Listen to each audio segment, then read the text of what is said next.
Hi, my name is Dave Wright. I have Klinefelter syndrome. I was diagnosed in 1974, and I'm now 71. And I'm here today to tell you that a Klinefelter can have a very successful life, even though there are certainly problems along the way. I live in Falls Church, Virginia. I've been here for many years. I'm from Boston, Massachusetts. I grew up in the Boston area, and when I got to high school, I didn't have, I really struggled in high school, and I think you'll hear that from at least one other person. I had no motivation and got mostly C's. My parents were really pushed me. They had gotten master's degrees in the 1930s and 40s. They wanted me to take science courses, and I took them, and I didn't do very well. I was also told I had a high IQ, but since I had crummy grades, I couldn't get into very many colleges. But there was a program at Boston University for people like me who showed potential. And so it was a 2-year associate degree program, and I went from there.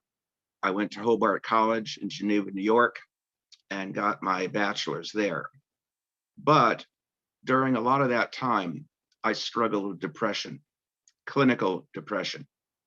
I still remember that very well. When I got back from college, I joined an Italian construction company in Newton, Massachusetts. And this is key because fate played an incredible part in my life. I had had a bicycle accident, and I didn't like the way the doctor treated me. So I asked and I don't know why I did this, I asked the daughter of the president of the company who their doctor was. And she told me, and his name was Dr. Arthur Newman. So I'm 24 years old. I go see this doctor, and he asked me to take my clothes off. And he could see my whole shape of my body, and told me to put the clothes back on and come to his office. And so I did. And he said, "You have something called Klinefelter syndrome." And I said, "Oh." And then I went home. I was living with my parents, and my mother was editing college textbooks. And she had just finished reading about Klinefelter syndrome when her son walks in the house and says, "Mom, I got Klinefelter syndrome." And my mother said, "Oh, I know what that is." So that's how I was diagnosed. And over the years since that time, I was generally very skinny. I had a 36-inch chest.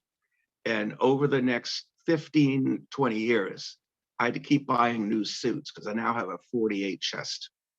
The whole body that just became, the top of the body became wider and wider as I was taking testosterone shots. There are different kinds of ways to do hormone replacement therapy. I've tried them all, or most all of them, and I like the shots the best. It's cheaper, and I don't want to be doing something every day that keeps reminding me that I have Klinefelter syndrome. I'd rather do a shot every couple of weeks and then forget about it for a couple of weeks. After I was diagnosed with Klinefelter syndrome, about a year, I became much more motivated.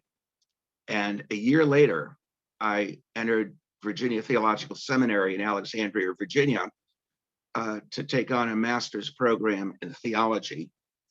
And it was in that milieu that I got almost all A's. I majored in Old Testament Hebrew, and every Hebrew course I took, I got an A in. It was so different from high school and college. It was incredible. When I graduated from the seminary, I ended up going into the federal government. I became a writer and an editor. I eventually, after spending many, many hours watching college professors teach government employees graduate level English, I realized that I could do it myself. And I had a very successful career with that. I would travel all across the United States, the different federal offices. And I went from somebody at 30 who could not stand up in a room and without saying his name, without getting nervous saying my name, to getting up in front of groups all the time. I never think about it anymore. It was an incredible experience, the training I had to learn how to teach writing. Over the years, I've been involved in various Kleinfelter boards. I've gone to, again, all over the US for those. And I've been involved in support groups. I ran a support group in the DC area for 10 years.